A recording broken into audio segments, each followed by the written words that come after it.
Muito bem, irmãos, graça e paz do Senhor Jesus. Esse vídeo é uma gravação.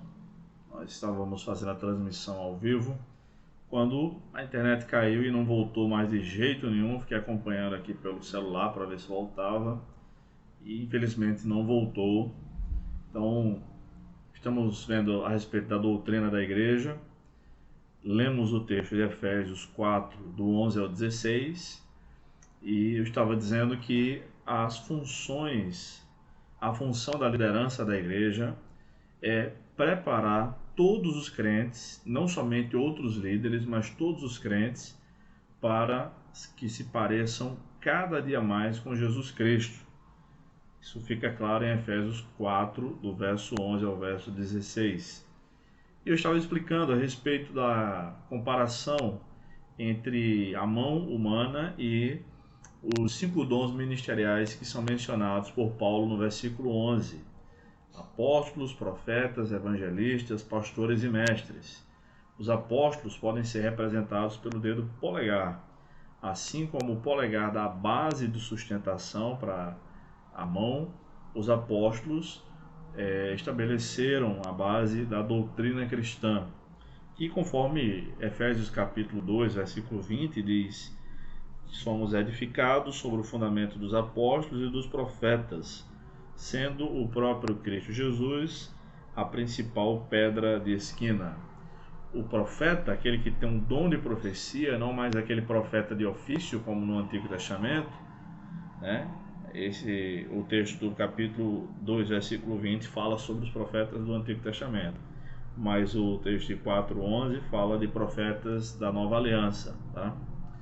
É aquele que indica o problema ou a solução, enfim, aquele que vai pontualmente a uma questão. O evangelista pode ser representado pelo dedo maior, porque humanamente falando, quem faz a igreja crescer é quem evangeliza, obviamente. O dedo anelar, que representa metaforicamente, né? Obviamente, tudo é uma metáfora. É a ideia do pastor que cuida na noiva, tá? E o menor dedo, né, o dedo mindinho, representa o ministério dos mestres ou dos professores, tá? As traduções mais antigas falam doutores, né? Acho que é Almeida Revista Corrigida, que é de 1995, fala doutores. Então esses dons são dons que na carta aos Efésios são tidos como dons de liderança da igreja, tá?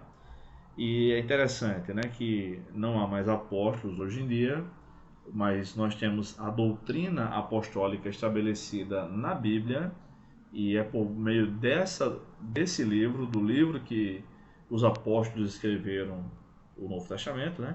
Apenas 2 pessoas que não eram apóstolos escreveram, como Marcos e Lucas, que nunca foram apóstolos, escreveram respectivamente seus evangelhos, e Lucas também escreveu o livro de Atos. E nós não sabemos quem escreveu a carta aos Hebreus. É possível que tenha sido alguém que também não era apóstolo, mas esses homens, como Marcos e Lucas, eram chamados de homens apostólicos. Pois bem, então vamos ver um pouco sobre a liderança da igreja, não necessariamente seguindo esse roteiro aqui. Então, apóstolos foram líderes escolhidos pelo próprio Jesus, inicialmente, 12, né? E depois houve um grupo maior no Novo Testamento. Eles foram as colunas das doutrinas bíblicas. Então, entre os discípulos, Jesus chamou alguns para serem líderes e para estarem mais próximos dele, e os designou como apóstolos. A palavra apóstolo no Novo Testamento significa enviado, e esses 12 homens foram enviados para uma missão com Jesus. Jesus os chamou para isso. E é interessante que o número 12 é o mesmo número das tribos de Israel. Então é um número simbólico na Bíblia. Aliás, a numerologia bíblica é muito curiosa, é um assunto que vale a pena a gente estudar noutra ocasião. Assim como houve 12 tribos de Israel, houve também 12 apóstolos iniciais. Tanto é que quando Judas suicidou, os demais irmãos sentiram a necessidade de preencher aquele cargo, né, que abriu vacância, né? E nós lemos que eles não se satisfizeram com apenas 11, acharam que deveria completar o número 12, e deveriam mesmo, né? Nós vemos isso em Atos capítulo 1, do verso 15 em diante, que diz assim: naqueles dias, estando ali reunidas cerca de 120 pessoas, Pedro levantou-se no meio dos irmãos e disse: irmãos, devia se cumprir a escritura que o Espírito Santo predisse pela boca de Davi acerca de Judas, que foi o guia dos que prenderam Jesus, pois ele era contado como um de nós e teve parte neste ministério. Ele adquiriu um campo com o pagamento do seu pecado, e precipitando-se de cabeça, arrebentou-se ao meio, e todas as suas vísceras se derramaram. E todos os habitantes de Jerusalém ficaram sabendo disso, de maneira que na própria língua deles, esse campo se chama Aceldama, isto é, campo de sangue. Porque no livro de Salmos está escrito: fique deserta a sua habitação e não haja quem nela habite. E significa que é em outra porção dos Salmos, né? Outro tome o seu lugar. Então os irmãos tiveram a compreensão de que o número de apóstolos iniciais deveria ser 12. E aí decidiram fazer o que nós vamos ler agora, do verso 21 ao 26. Assim é necessário que, dentre os homens que conviveram conosco, todo o tempo em que o Senhor Jesus andou entre nós, começando desde o batismo de João até o dia em que dentre nós ele foi levado ao céu, um deles se torne conosco testemunha da sua ressurreição.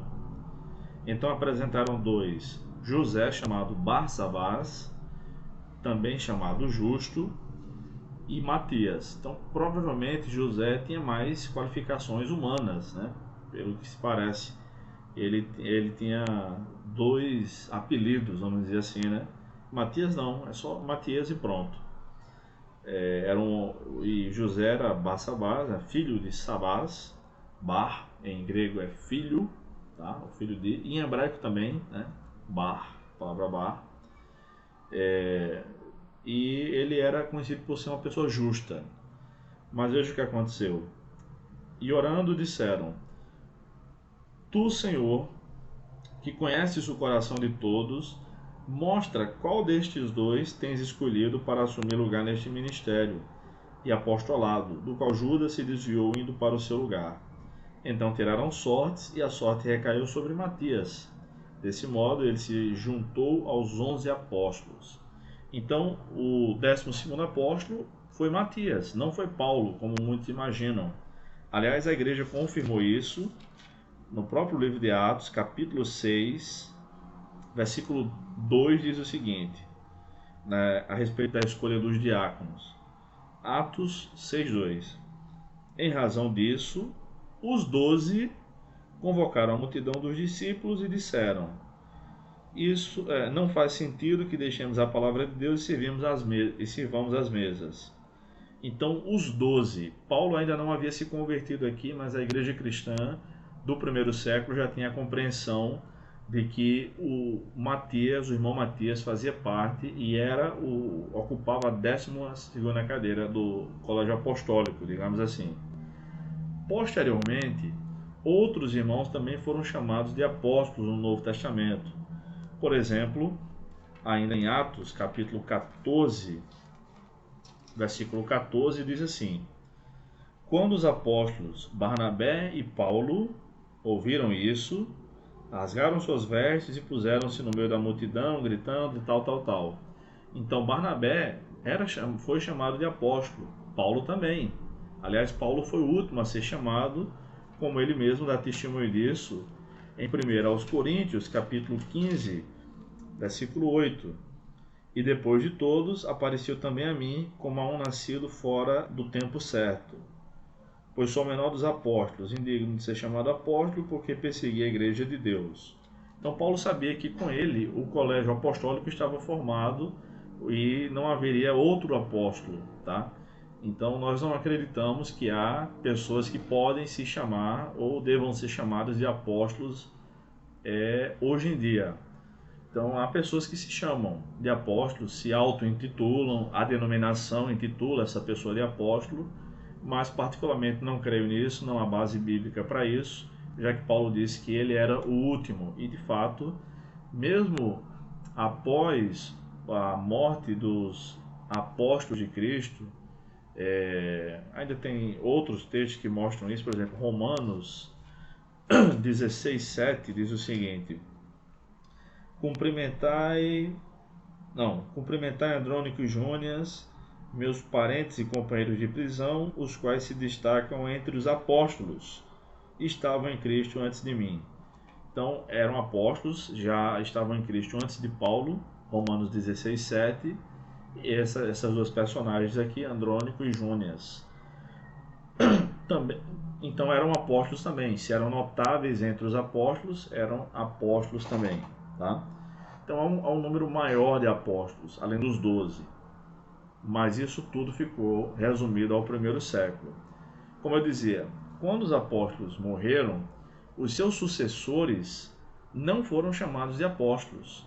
Foram chamados carinhosamente pelos cristãos de pais da igreja.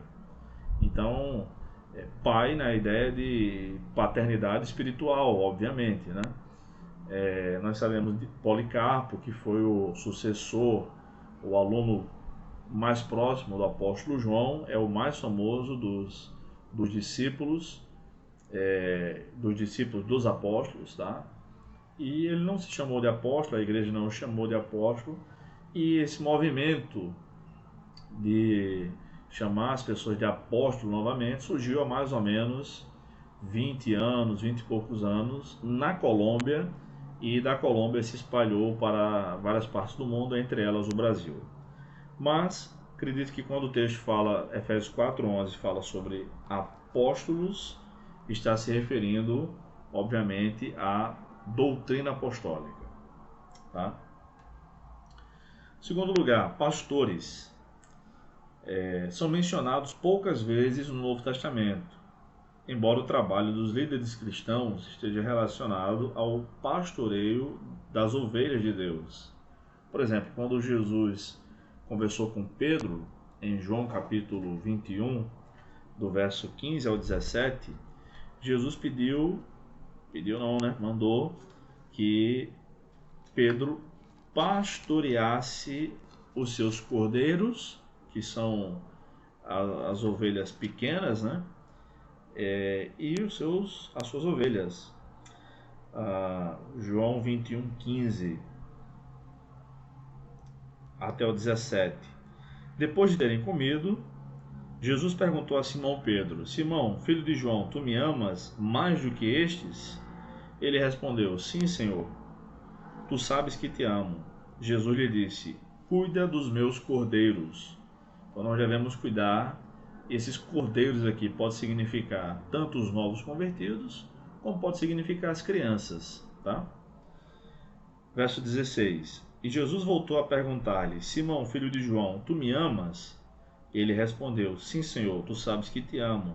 Jesus lhe disse: Pastoreia as minhas ovelhas. Então, cordeiros, ovelhas, é o trabalho de um pastor. Um líder espiritual faz o trabalho de um pastor. E no verso 17, do mesmo jeito, as últimas palavras de Jesus para Pedro foram: cuida das minhas ovelhas. Então, cuida dos meus cordeiros e pastoreia minhas ovelhas e cuida das minhas ovelhas. Esse é o termo pastor que mais pegou, digamos assim, na igreja após a Reforma Protestante, desde de 1517 para cá, tá? Mas não é o termo que a Bíblia mais usa para se referir ao pastorado propriamente dito, né? Jesus se identifica como o bom pastor em João 10:11. Eu sou o bom pastor, Jesus disse, o bom pastor dá vida pelas ovelhas, é o que diz João 10:11. E Jesus também é chamado de pastor outras 3 vezes no Novo Testamento. Vamos ver Hebreus 13:20. Ele é o nosso supremo pastor, né? Hebreus 13:20 diz assim: o Deus de paz que pelo sangue da aliança eterna trouxe dentre os mortos nosso Senhor Jesus, o grande pastor das ovelhas. Ele também é chamado de pastor pelo apóstolo Pedro, que disse que ele tinha que pastorear. Primeira carta de Pedro, capítulo 2, verso 25.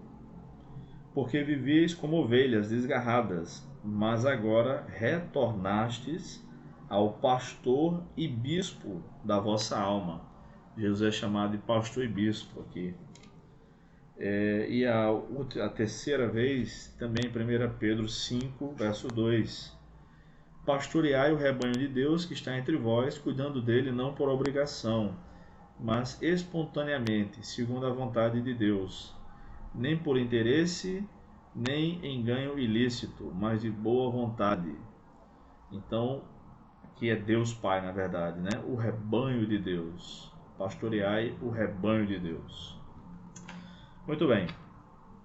Então, os apóstolos tiveram o seu papel, os pastores têm o seu papel, e é interessante que o pastorado bíblico também é uma espécie de pastoreio mútuo. Isto é, em que os crentes pastoreiam, cuidam dos outros crentes, espiritualmente falando, uns aos outros.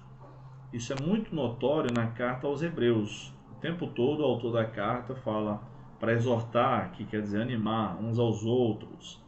Mas o texto que eu quero ler é Colossenses 3,16, que diz o seguinte: a palavra de Cristo habite ricamente em vós, em toda a sabedoria. Ensinai e aconselhai uns aos outros, com salmos, hinos e cânticos espirituais, louvando a Deus com gratidão no coração. Então nós devemos pastorear uns aos outros, se somos pastores de modo formal ou de modo informal.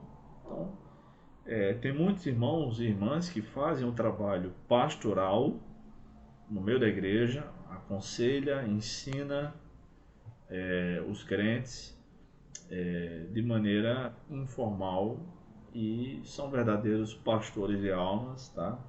Eu tive professores assim, que não eram pastores, mas cuidavam dos alunos. Tive professores assim no seminário. O meu discipulador nunca foi pastor, mas foi um pastor para mim, né? Fez um trabalho de discipulado que eu louvo a Deus até hoje por isso. Estou aqui como fruto do trabalho que ele fez comigo e procuro fazer com outras pessoas. E mesmo eu, antes de ser licenciado pastor da Igreja de Nazareno ou ser ordenado, sempre procurei fazer com meus alunos e com muitos irmãos esse trabalho de pastoreio, tá bom? Outro termo que é muito utilizado hoje em dia, mas nem tanto nas escrituras, é a ideia de bispo. Os bispos também têm o trabalho de pastorear. Como a palavra bispo significa literalmente supervisor, acredita-se que eles trabalhavam como uma espécie de pastor de uma região. Nos primeiros séculos da igreja cristã, os bispos eram os líderes de uma cidade ou região. A gente vê isso claramente em Atos capítulo 20. Atos capítulo 20, verso 28. Aliás, as palavras pastor, presbítero e bispo são palavras intercambiáveis no Novo Testamento. Elas podem significar a mesma coisa dependendo do contexto, tá? Por exemplo, aqui em Atos 20 e 28 diz assim: Paulo estava se despedindo dos irmãos da região de Éfeso, na cidade de Mileto. E ele diz o seguinte: portanto, tende cuidado de vós mesmos e de todo o rebanho, ou seja, quem tem rebanho é um pastor, sobre o qual o Espírito Santo vos constituiu bispos, para pastoreardes a igreja de Deus. Então, o bispo pastoreia também, mas o bispo supervisiona uma região maior. que ele comprou com seu próprio sangue, né? Deus comprou a igreja com seu próprio sangue. Na igreja do Nazareno, os superintendentes distritais agem como bispos. Então é uma superintendente, né, não é um cargo que apareça na Bíblia essa palavra, mas a função aparece. Então nós não chamamos de bispos, mas o trabalho de um superintendente é o trabalho de um bispo, tá? E quais são os bispos que a gente vê na igreja? Aliás, na Bíblia, né? Timóteo era um bispo, tá? Timóteo era um bispo. Tito também era um bispo. Eu acho que esses dois exemplos já bastam. Mas aqui em 1 Timóteo capítulo 1, verso 3, 1 Timóteo 1, 3, Paulo escreveu o seguinte: conforme te pedi, quando partia para a Macedônia, permanece em Éfeso, para advertir alguns de que não ensinem outra doutrina, nem se ocupem com fábulas ou genealogias intermináveis, pois produzem discussões em vez de favorecer o propósito de Deus, que tem como fundamento a fé. Li o verso 3 e o verso 4.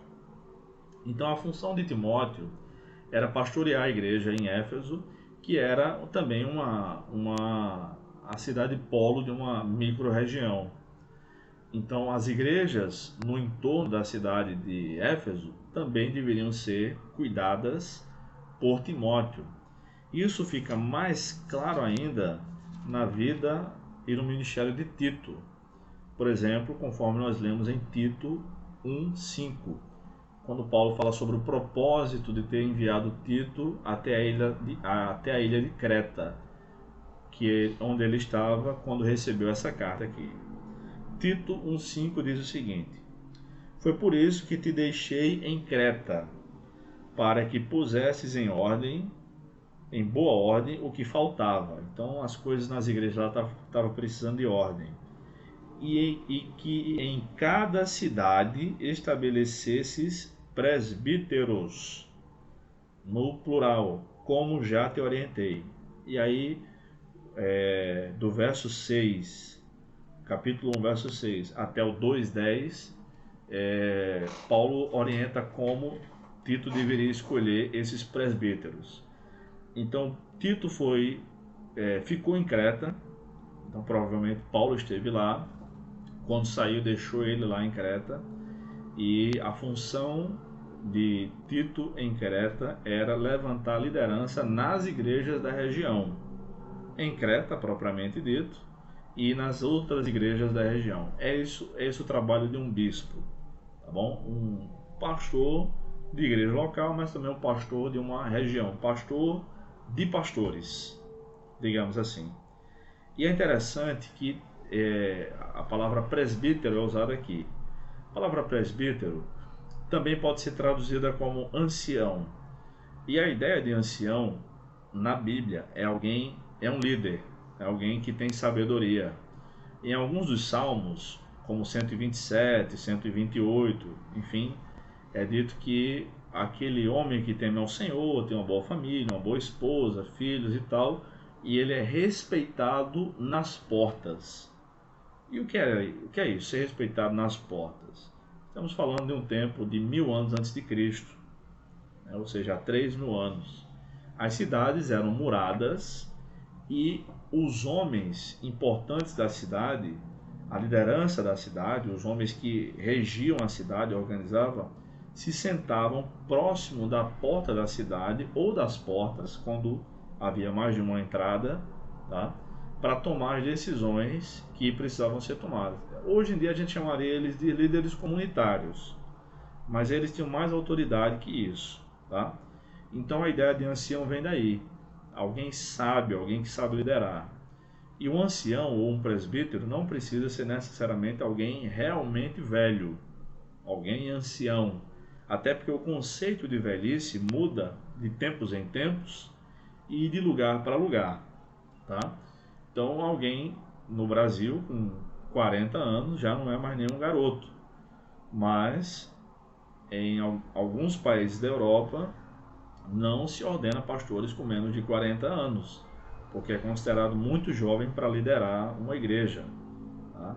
E nos tempos do Novo Testamento, Timóteo é chamado de jovem, né?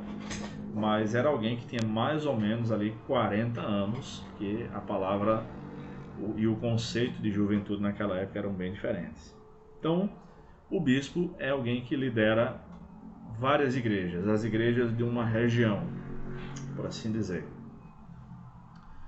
O presbítero, né, era o líder de uma igreja, e é interessante que cada igreja tenha mais de um presbítero, tá?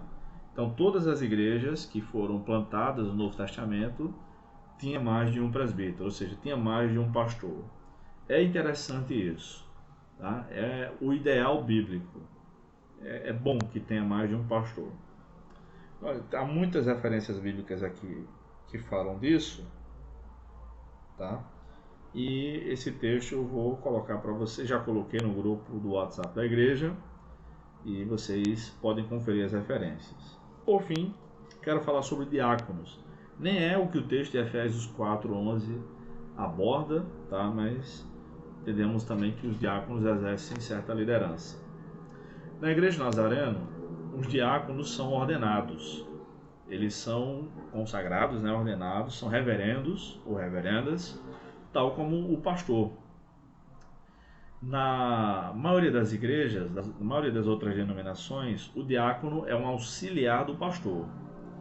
Mas, biblicamente falando, o diácono deve exercer a função de pregação, e a função foi um cargo criado quando surgiu a necessidade de organizar a distribuição do alimento em Atos capítulo 6. Os cristãos de origem grega estavam sofrendo uma espécie de discriminação pelos cristãos de origem hebraica.